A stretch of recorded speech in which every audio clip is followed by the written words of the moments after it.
Welcome to Hino Electric Power Company's weekly update of power prices in South Texas. I'm Alex Hinojosa Jr., President of Hino Electric Power Company in Harlingen, Texas. And the message of the week, the message of the month, and the message for the year so far, 2009, is short term. We believe, based on fundamentals, which we'll get into in a minute, prices are poised to continue to decrease. First, before we get into why prices are going to decrease, we must realize that the price of electricity in South Texas going into the future, when we lock in for a kilowatt hour, price per kilowatt hour, is basically based, going forward, on the price of NYMEX natural gas futures. So not completely, but mostly, the price determinant of electricity is NYMEX natural gas. So what I like to do is look at the fundamentals, which means real-time supply-demand picture of natural gas. Let's look at that.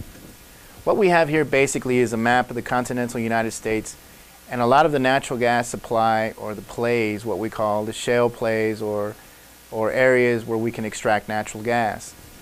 Also, due to the new technology in trapping unconventional resources, basically these shale plays, including horizontal and directional drilling and new fracturing methods for unlocking gas in these shales and tight sands, the U.S. natural gas industry has been able to bring massive amounts of supply online, mainly from the Barnett Shale, Caney and Woodford Shale, the Woodford Shale in Oklahoma, the Marcellus play, and even some of these plays here in Wyoming and in the Rockies.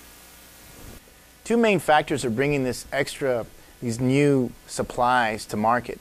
One of them is the Gulf Crossing Pipeline. As you can see here on their website, they're bringing about 1.7 billion cubic feet a day of new supply online. We can see also, going down the map, we can see that it's bringing gas from the Barnett Shale and some of the shale plays in Oklahoma and Louisiana to the Gulf Coast. This is significant because it's bringing more supply. Obviously, more supply, more competition, more pressure on prices. The second significant factor is the Rockies Express Pipeline, or the REX. And the really significant piece of this pipeline is that it's going to bring about 1.6 billion cubic feet a day of new supply to the East Coast. The East Coast is basically the main market that sets price, sets a lot of cash prices and a lot of the NYMEX prices going into the future. The significance of this gas coming from the Rockies into Ohio is that now a lot of Gulf Coast gas is going to be displaced, and again there's going to be massive competition between large suppliers and shippers. That's going to again put more pressure on natural gas prices, spot prices. Prices go down in spot or real time, that puts pressure on futures prices also going down. Now keep in mind that spot prices or physical prices also affect prices going into the future. Another major factor on physical prices, or today's cash prices of natural gas, is, as we all know, the recession. Demand, industrial demand and consumer demand is way down, 12 to 15%. Daily, that equates to billions of cubic feet of gas, less demand. So what's happening is we have low prices today for spot and cash. We have high prices going on into the future. As we notice here on the graph, the NYMEX natural gas price for the July contract is $3.74. You go down to December and it's $5.35. Basically, if you had a gas well in the ground and you wanted to sell it at today's price, you'd get around $3.70. In essence, that's not the exact price of what the spot price is, but it's very close. So what a lot of folks are doing, and what a lot of producers are doing and suppliers, is they're getting their gas and they're storing it in the ground, or they're making a financial hedge in order to get a higher price of $5.35. Let's look at the whole strip. You'll notice the further out we go into the future, okay, the higher the prices go. August is $3.85. This is real time. November is $4.86. February 2010, $5.87, and so on. We go to next winter and we're at the $6.20 level. And we go into 2011 and we're at the $7 level. This is what we call contango, where in the front we're lower, and in the back we're higher. The fact of the matter is, manufacturing demand, car plants are being shut down, going into Chapter 11 and so on. They're not making, industrials are not making paint, they're not making plastics, they're not manufacturing clothes or goods because consumers aren't buying because of the job situation and the recession in general. As we go forward into the future, we go into the August contract, we go into the December contract, those prices begin to slide back down. And because of the fact that they're sliding back down, what we're seeing is short-term weakness.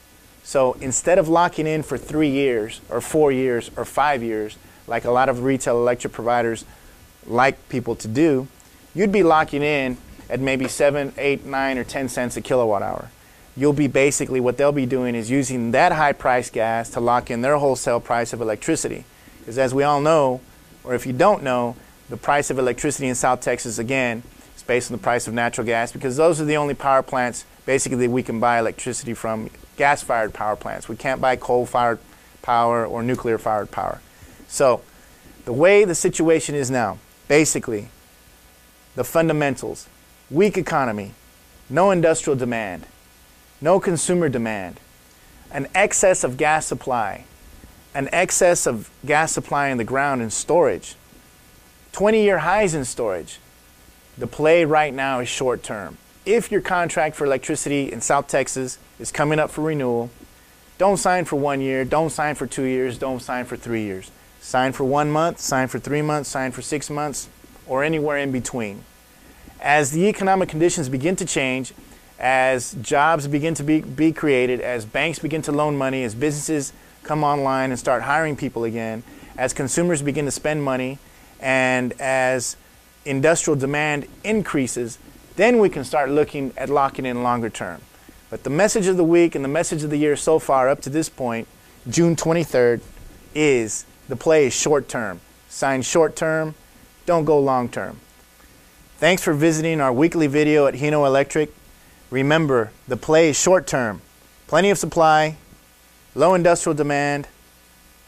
It looks like the recession is going to continue, and until jobs come back online, until banks start loaning money, until businesses start spending and hiring people, we're going to continue to have that low industrial demand. We continue to have low industrial demand, we're going to have an excess of supply. More supply, lower prices. Remember, the play right now is short term. Any retail electric provider offers you a 1, 2, 3, 5-year deal, don't sign long term. We see great weakness in prices coming this winter. I think we have a 90-day window, maybe longer, of low prices. The play is short term. I'm Alex Hino Jr., and we'll see you here next week.